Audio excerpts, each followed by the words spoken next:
thank you all for coming. Great turnout. I'm sorry if we ran out of a few of the programs. Maybe we can share. A few months back, someone who comes to the library all the time told me I should invite Marica Kritzler-Egeland to come and speak at the library because she has a very important story to tell and it should be heard by more people. So I invited her to come, and she is here today. And she's a retired teacher who's lived in Sturgeon Bay for quite some time. Marcia. I'm going to ask to put the shade up because right into the. I didn't think there. Now I can see her. And maybe see the slides a little better too. So I'm Marica Kritzler-Egeland, and I'm really excited to see so many people here today to hear my mother's story. My mother came here in 1941 when she was 12, and she traveled with a group of approximately 50 children. She'd been separated from her parents since the age of 9 and a half. So we'll start. So you might recognize General Eisenhower, and he helped to liberate many of the camps. My mother, my mother was not in a camp, but many members of her family were. They were either in concentration camps or forced labor camps. Oh, can you excuse me a minute? My son wanted me to record this, and I'm going to attempt to record it on my phone. See, there's no way. You're going to have to speak louder. I think you're not going to get it right. You can move closer, too. Okay. Right.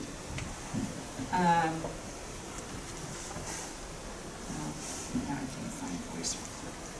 Oh, it's on YouTube. So, General Eisenhower had very strong feelings about this. When he walked into the camps, he was appalled at what he had seen.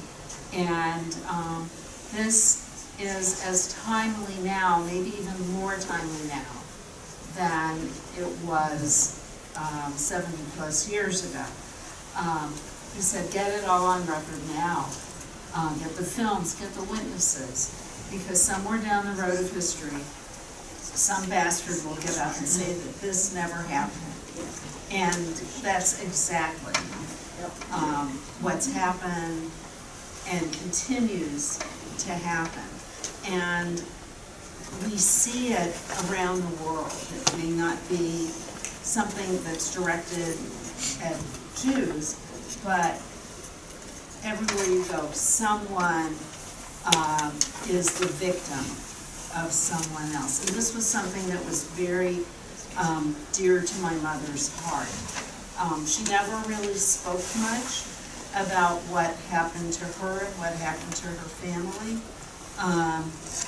And it took the death of her brother in 1995 to get her to finally talk and tell her story. And even though she told me her story, she didn't tell me everything. And it took a lot of research on my part to get more details. My uncle had shared some things with me, but I actually was able to track down someone who had been on the ship with her when she was 12 and coming to freedom in America. So this is my mother at age 4. That's the only childhood picture that I have of her. My grandparents were born around the turn of the 20th century. She was the first person in her family to be born in a hospital. They lived in a small town, and I believe that this photo was taken at, there were points in time when my grandparents could not afford to keep my mother with them. My grandfather was a notions peddler, and he rode his bicycle from village to village selling ribbons, thread, those types of things.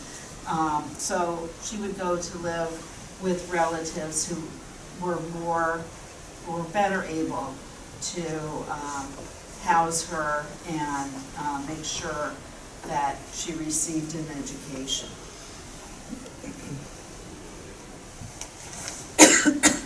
And that's pretty much the only picture I have of my grandparents. In 1973, I was able to go to Brooklyn, to the village where Mom spent her early life. And they had a relatively hard life, and I saw the home, although when I took a picture of it and showed it to my mother, it didn't look anything as she remembered it. The house had 2 levels and another level where all the animals, they had a cow, they had some goats, and those lived beneath the house. So this is a map. Here's Brooklyn right here. So it's really in a strategic place for a jumping off point to escape. And because it's close to France, Luxembourg, Belgium. So there were a number of directions that my mother was going to be able to go. So I have a few pictures, I don't know where my mother got them, of other children, maybe friends of hers, and maybe those were given to her before she left the village. But she was able to she went to school, and then the laws changed, and she and my uncle were no longer able to attend school. Jews couldn't go into public parks. There were many, many restrictions on them. One of my Uncle Albert, had, this story was told to me by my mother's cousin Clara, who became Clarita. They were able to get out. There was a homesteading program in Argentina, and they left for a very hard life in Argentina, but they saved their lives by going there. And she just died a couple of months ago. She was in her 90s.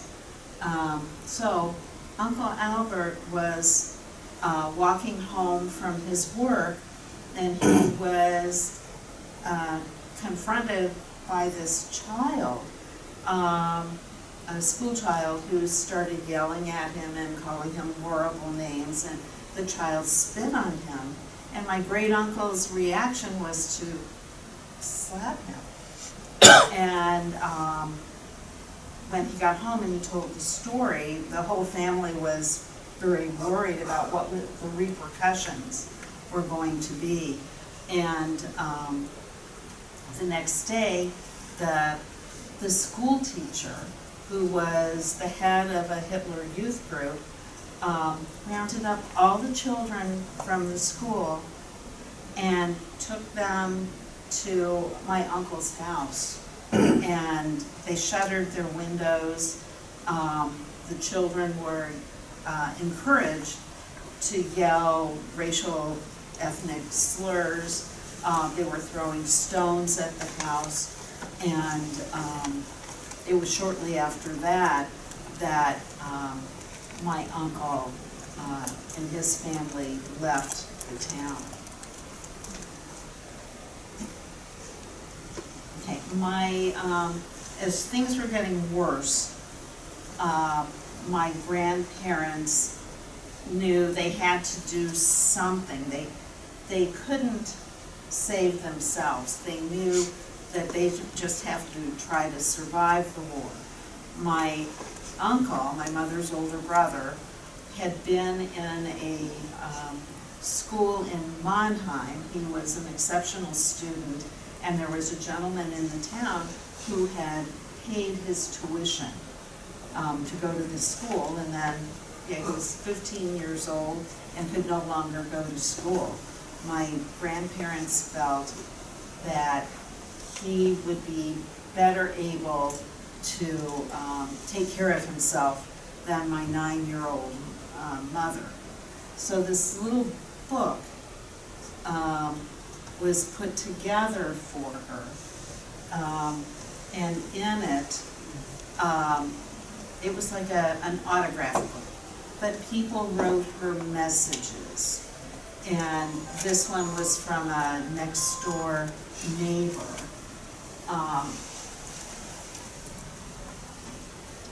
My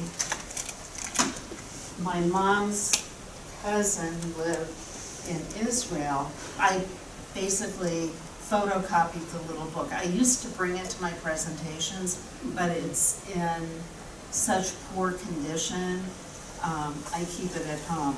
But her mother, her father, her grandfather, aunts, uncles, school friends, people in the town, all came over a period of a couple of weeks and wrote her messages because they knew that she was leaving. Basically, what my grandparents did is what I feel is a really courageous and selfish thing. They put her on a train at age 9.5 by herself and sent her to France. So I have the translation of what my grandmother wrote to her. For my dear daughter, for her departure. You have many worries and much heartache. Hope for tomorrow and better times.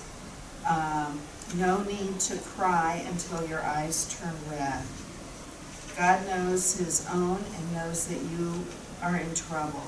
If luck seldom smiles to you and mishappening robs you of your peace of mind, you don't have to complain. Your poor heart, learn to bear suffering and pain. Actually, this one is from my grandfather. Your loving father, Simon Straahs. This was the 1st of March, 1939, and this was just a couple of days before she left. My grandmother wrote, may your body and soul remain pure. Be a child and also a woman. Have a loyal heart and a clear conscience. These are life's best game. Let this be your life's guideline in better and worse times. This is on the 6th of March, 2 days before your departure to Paris, with all good wishes for your life in the distant future from your loving mother. I can't imagine, thinking back to my own children, sending them away, even though you know it's the best thing for them,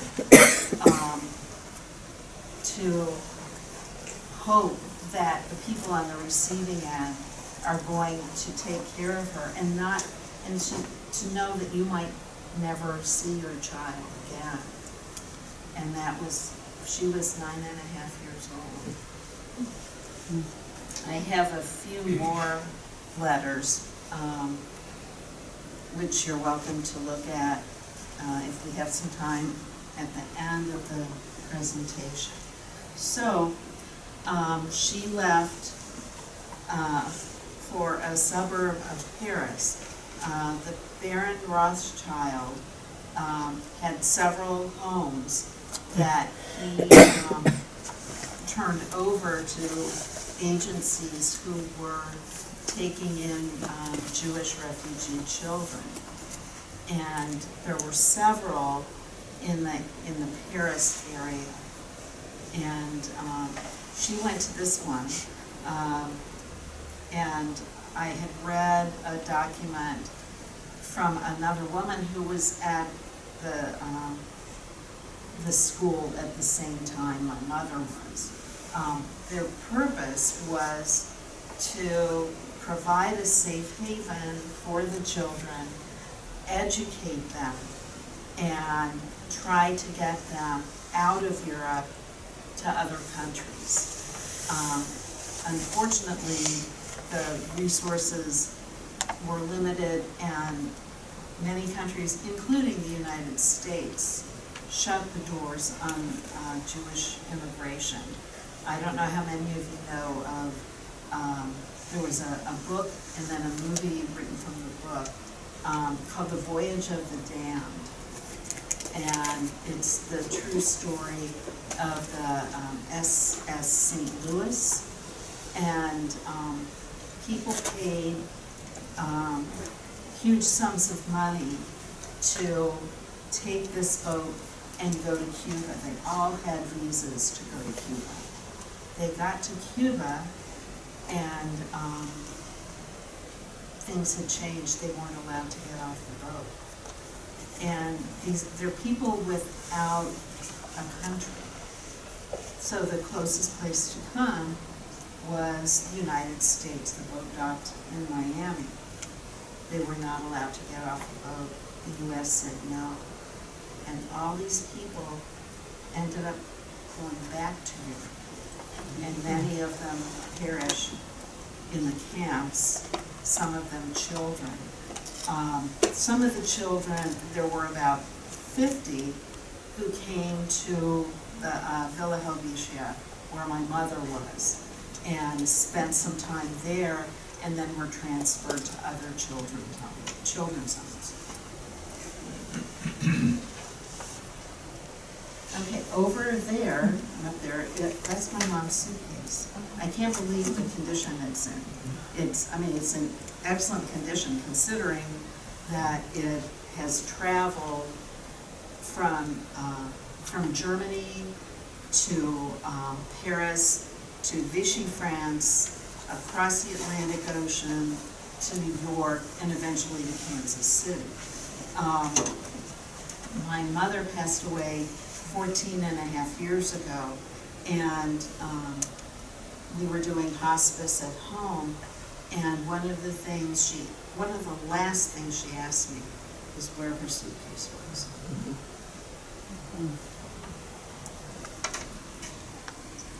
So here's a map of France.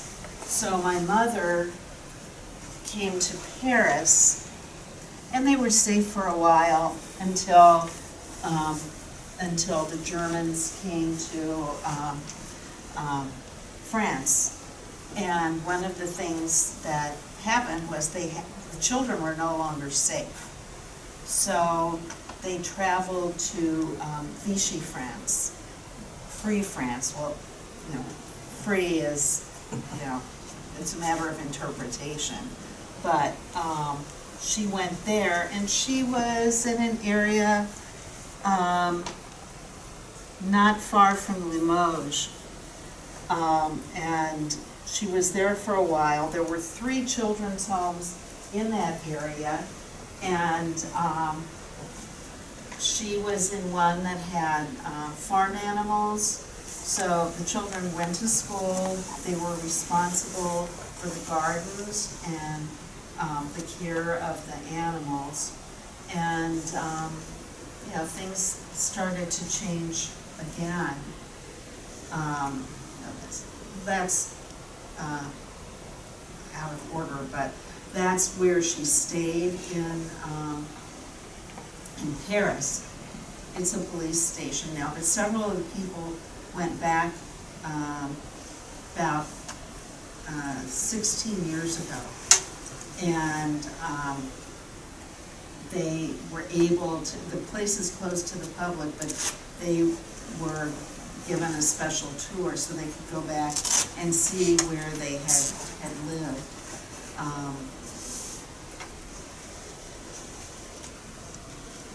So this is where my mother was next, Chateau du Montpellier, and this was a quote from one of the caregivers at the home. When you are in a better version of this world, think often of your little friends here. All of us who looked after you here, and of our beautiful house of Moscow that sheltered you so well. And this was shortly before my mother had to move again. And you can see them in the fields.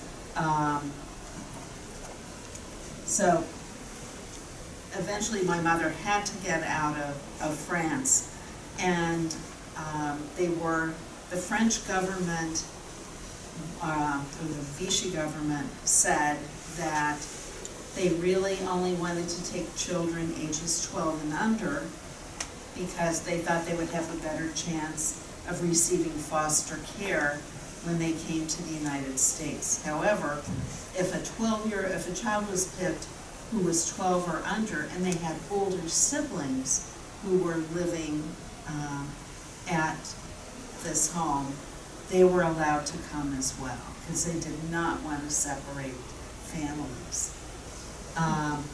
So they actually interviewed children, and they took about 50 children on this trip. There were 3 different boats that went with children to the United States, and there were going to be more, but things changed, and they couldn't get any more children out. My mom was one of the lucky few. So, that's my mother, and she's 12 years old.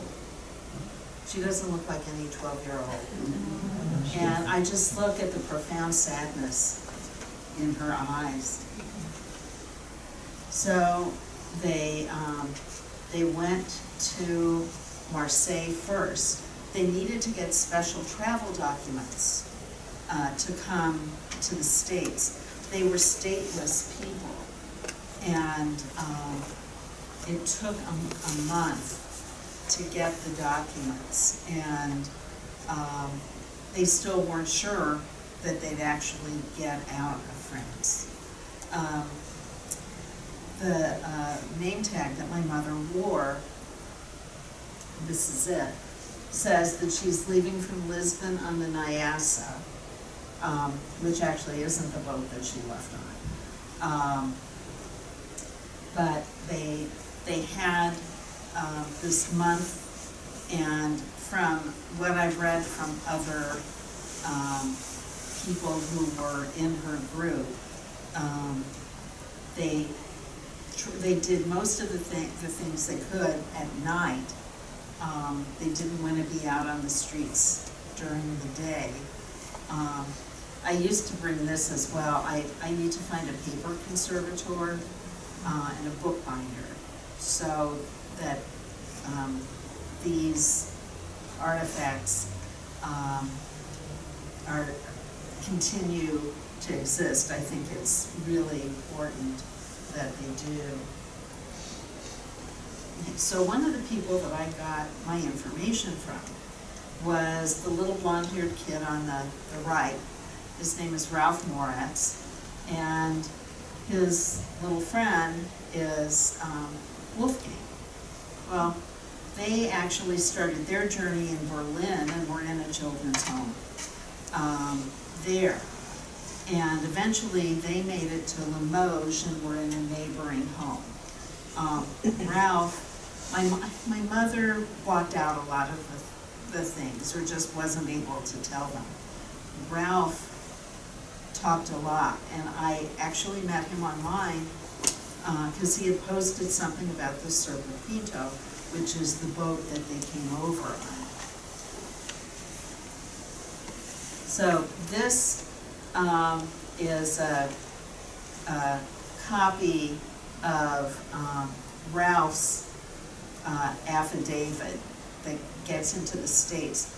At a time when immigration was limited, they allowed these children to come to the States and become permanent residents with no fear of being sent back.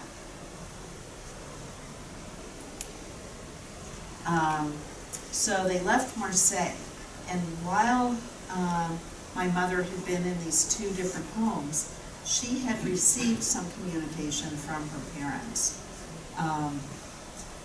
And she knew that they were in a forced labor camp in an area in the French Pyrenees, and the name of the nearest town was Gers. So when my mother was making this train trip, she knew, they'd been told the route, and she knew that they were going to be close to where her parents had been. She didn't know at this point if they were still alive. And at a town called Aulon-Sainte-Marie, the train pulled into the station, and her parents were there. She saw them for less than 15 minutes. They hadn't seen each other for 2.5 years. And my mother wasn't allowed to get off the train. Her parents were not allowed to get on. So they could only talk to each other through the open window. And what my mother said was that her parents told her that she was going on a great adventure, that she was going to America, she'd be safe, she'd be well taken care of, and they would see her after the war. At that time, there were children on the train who were actually, because food had been scarce. Whenever they had food, they hoarded, or they take only little portions and save the rest. So there were children on the train throwing their bread to the parents who were on the train platform. My mother said that her parents gave her a little cloth bag that had some apples in it. She doesn't know how they got these apples, but they gave them to her, and the apples come up at another point in the story. So this is hers. It was the worst of the forced labor camps. There was a great deal of rain. It was muddy all the time. It was dysentery, typhus. My great aunt, Joanna, died there and is buried there. I was supposed to go on a trip several years ago to with my cousin Ruthie from Israel, to go to all these places our family had been. And one of the things we were going to do was visit our family, because they do have headstones and markers there, to visit them. But a couple of days before the trip, I had to cancel and have bypass surgery instead.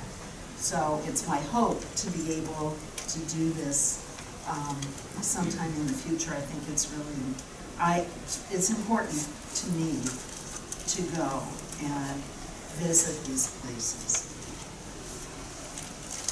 So this is the train station now, but that's the narrow little platform. There's a book called Paper Walls, and I had called, since the Quakers were part of the rescue effort, I had called and talked to their archivist to see if they had any more information. He didn't have any, they had no files, but he told me of a book that was out of print, which I was able to find online, and I bought the only 2 copies I could find. He said if you turn to page 132, you will read about the meeting of your mother and her parents on the train platform. And the author said he had interviewed a doctor who had been on the train platform, and he said it was one of the most pathetic and heart-wrenching things he had ever seen. That the parents and the children, his words were, "We're trying to cram a lifetime of love into 5 minutes." And it was so sad. There were gendarmes on the train platform, and he said the gendarmes were crying as well. And as it ended up, that was the last time my mother ever saw her parents. It was on that train platform, this train platform. They left Gers, and they had to travel into Spain. And this is where the apples come in again. So this train station is at the border of France and Spain. Well, the children, everyone had to get off the train because the gauge in France was different than the rail gauge in Spain. So, you know, they couldn't coordinate this. And so everyone gets off, they have to go through a tunnel to cross into Spain. And, you know, this is 1939, there's been civil war in Spain, and people are hungry. Well, Mom saw a mother with children, and she was begging for food. And my mother said, "I saw them, my parents told me I was going to be taken care of, and they needed those apples more than I did." And she gave them to the mother. Okay, so this man, Albert Lelay, was a member of the French Resistance, and he was at that train station. He's known as the Schindler of the Pyrenees because he spirited many people out of France and into Spain and on to freedom. He hid Jews, he hid the Roma people. You might know them as gypsies, which actually is a derogatory name. They prefer to be called Roma. And I found out recently that the word gyp, you know, the gypsalati, is from the gypsy. So they traveled on to Madrid, and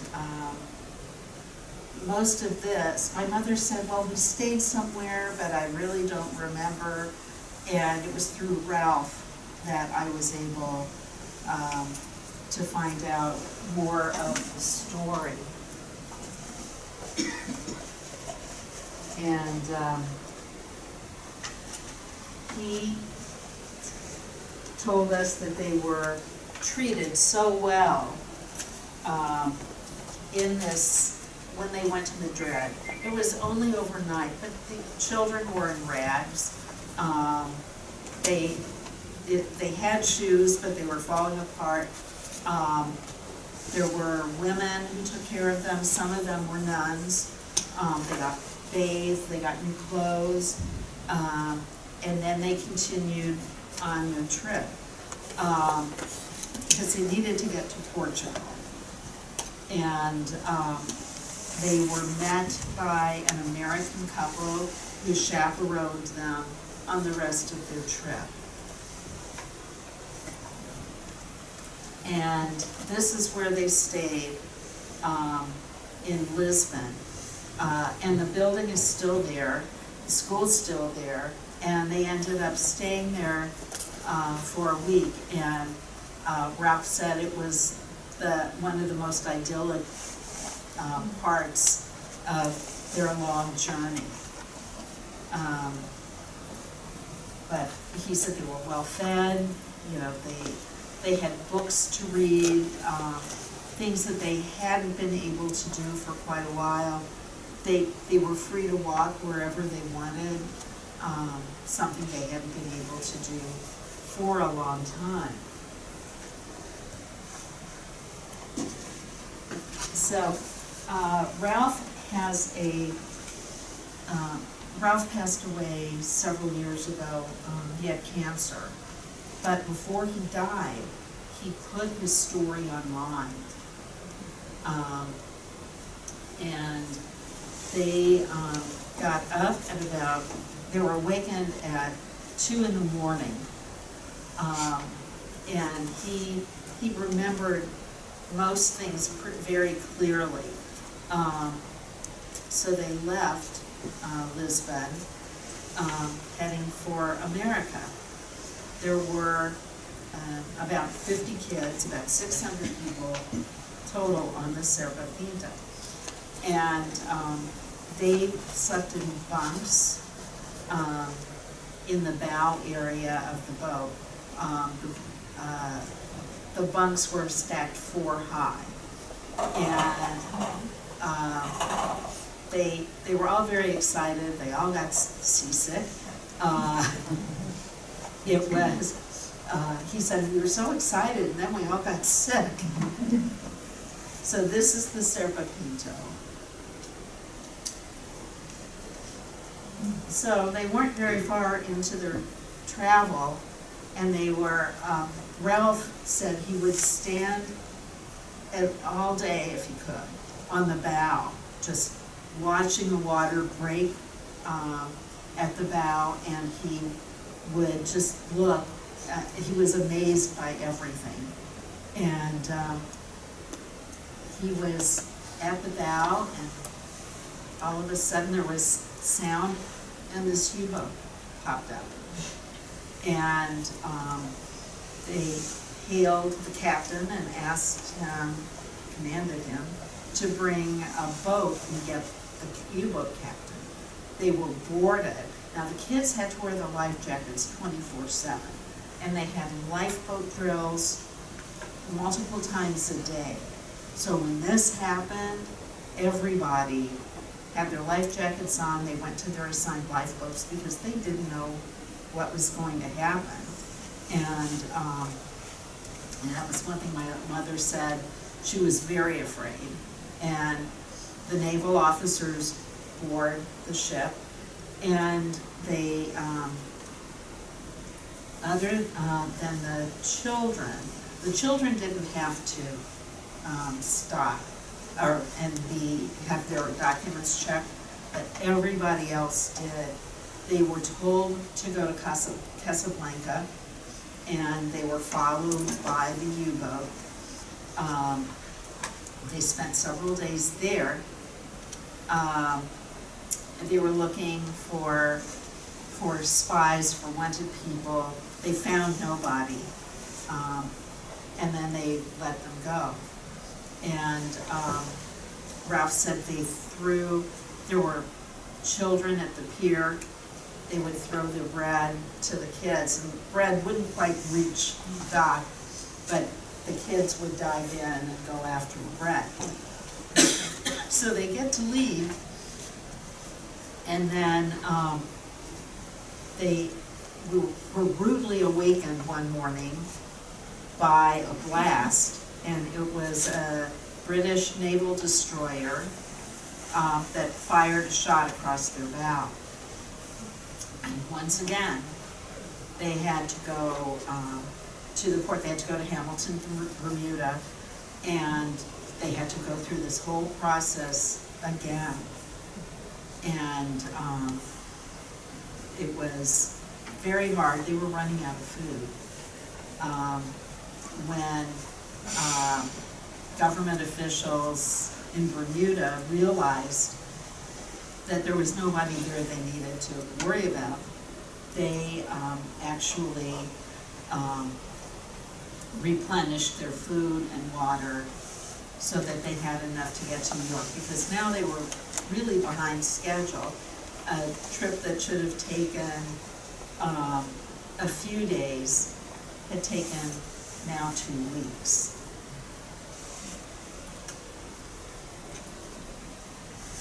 Well, they are met in New York there's a boat that comes up and it ties up on their boat and it's boarded and it's all these press people and pictures are being taken of the kids. They have, none of the kids speak English and they're being bombarded with these questions and none of the kids can answer. Okay, so one of the kids on the boat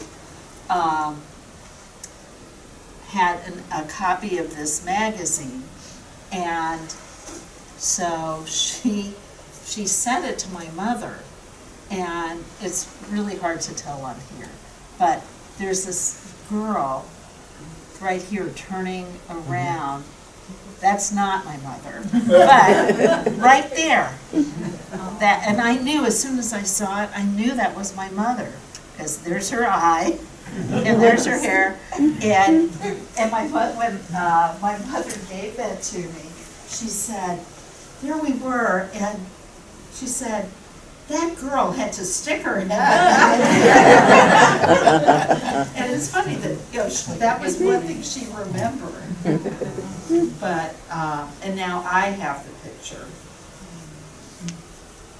How old was Ralph? Ralph was 10. He was 2 years younger than my mother. And Wolfgang. I don't know how many of you are in my age group, which is 70-ish, but back in the 60s, if you were in San Francisco, there was the Fillmore West, where the Grateful Dead played, Janis Joplin, Big Brother and the Holding Company. Anyway, the guy who ran that and owned that was Bill Graham, who actually was Wolfgang. So he was adopted by a family in New York, and then eventually made his way out to California. So many of the children were met by relatives who were already here in the States. The children who weren't met at the boat went to the Pleasantville Cottage School, and over the course of a few weeks, most of the kids were taken either by into foster care or by relatives. My mother did have relatives in New Jersey, and to this day, I don't know why they didn't take her. But eventually, the Hebrew Immigrant Aid Society found a foster home for her in Kansas City, and she was put on another train and sent from New York to Kansas City. So her first foster home she was in for a year.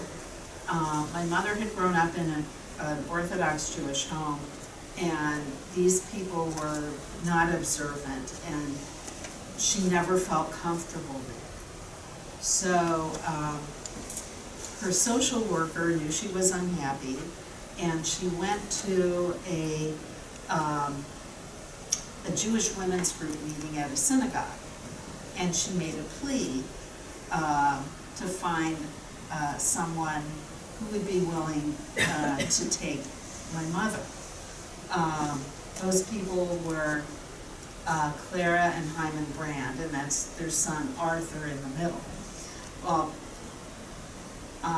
Clara and Hyman came to the U.S. from Russia in the early 1900s, before 1909, and they had a garment business. They made coats.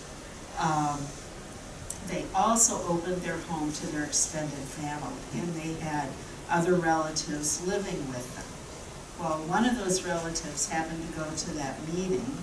Her name was Betty Brand, and she was Hyman's sister-in-law. And she came home from the meeting and told them the story. And Betty's son and daughter were living there. And Hyman and Clara said, well, we're happy to have her, but it's really up to Marilyn. Marilyn was 14 years old, because she'll have to share her room with this girl. Well, unfortunately, Marilyn said yes, and my mother went to live with the Brand family, and she lived with them until she married my dad. So, remember that 12-year-old, really sad-looking child? That's her. That's my mom. Looks a little different now. So this was the extended family, and this was when that was Arthur's wedding day. And then, so Marcus and Carl, also, all these people lived in that house. And it was a wonderful house. I didn't call them Grandma and Grandpa, I called them Uncle Hyman and Aunt Clara. So the girl at the table, that's my mom. Both of these are my mom. She was a good student. You can't really read this, but it's a letter from a man named Eric Roos. Eric had lived in the little town of Brooklyn, and his family emigrated to the States and lived in Chicago.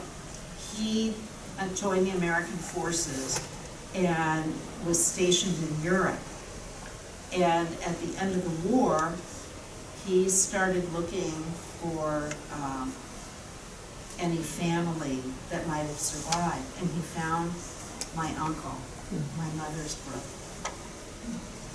So he wrote my mother a letter, and in this letter he's saying, you know, from the way you addressed me, I can tell you don't remember who I am. And after my mother and Eric reunited, she was invited to come to Chicago to visit his family, and they remained in contact until Eric died, and he lived well into his 90s. So Eric finds Walter, and Walter writes my mother a letter. I have a couple of pictures of him over there as a young man. He had been very athletic. He was a great soccer player. So this is 1945 when she hears from her brother.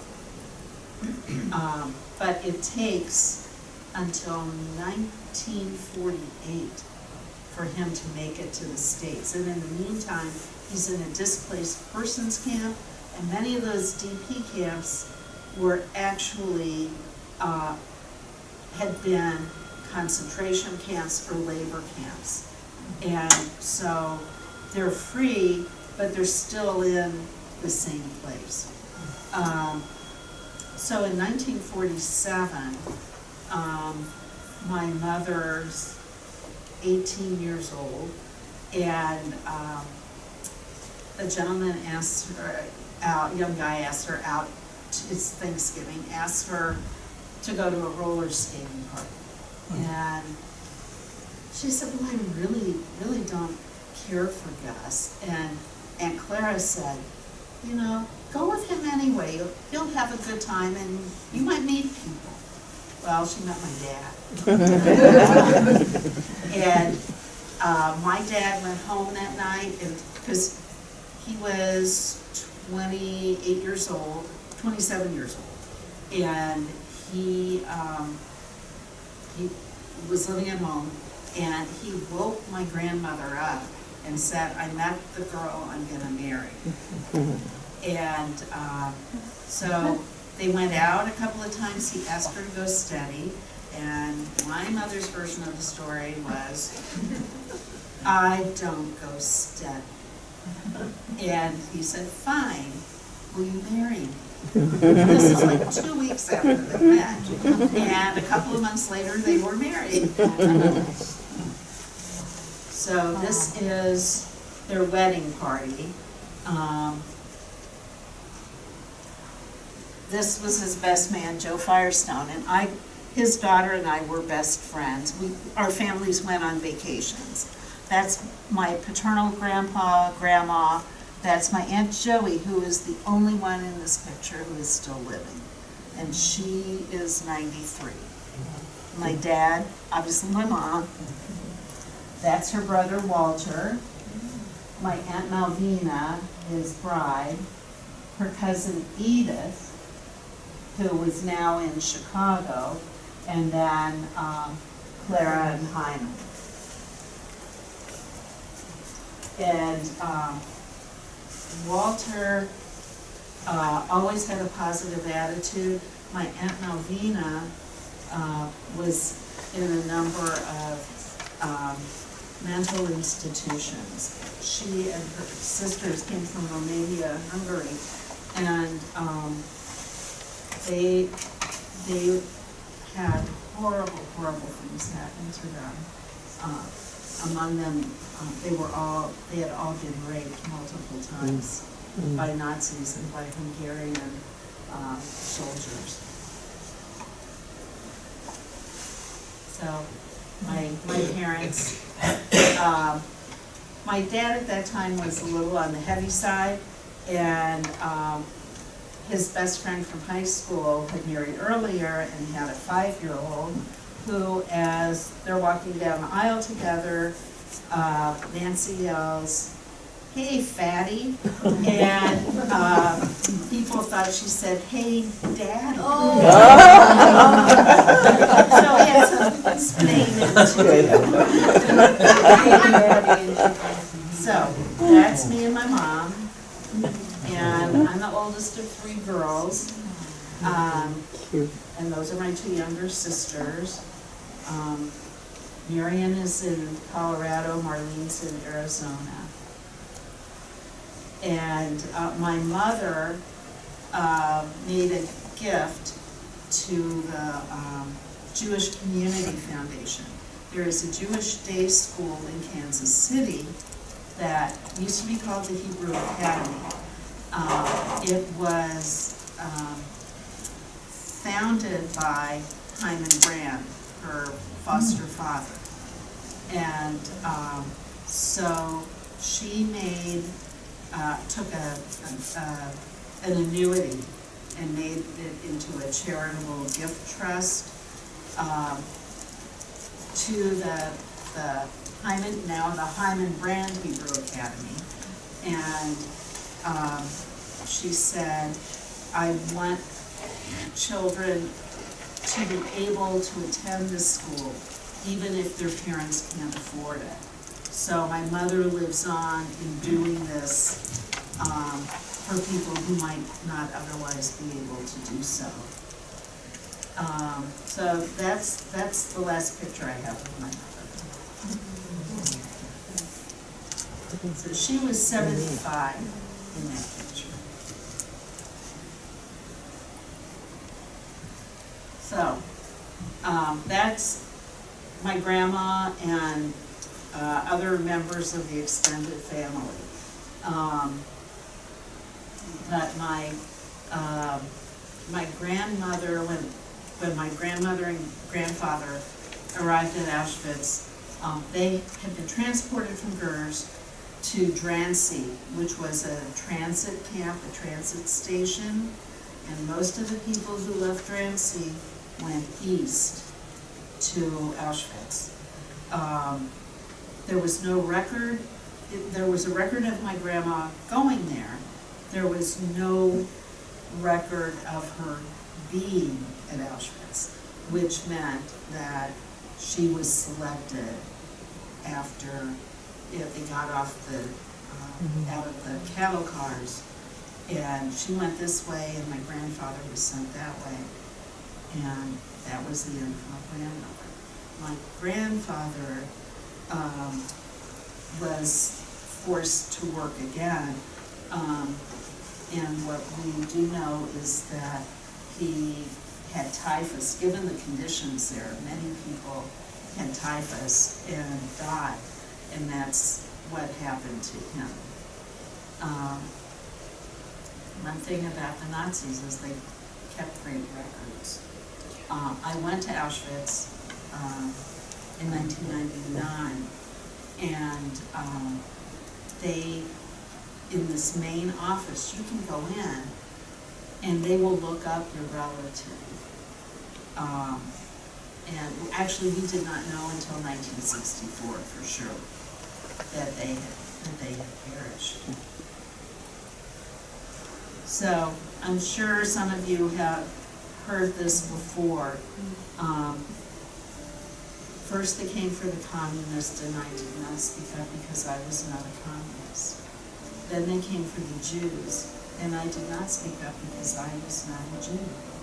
Then they came for the trade unionists and I did not speak up because I was not a trade unionist. Then they came for me and there was no one left to speak for me.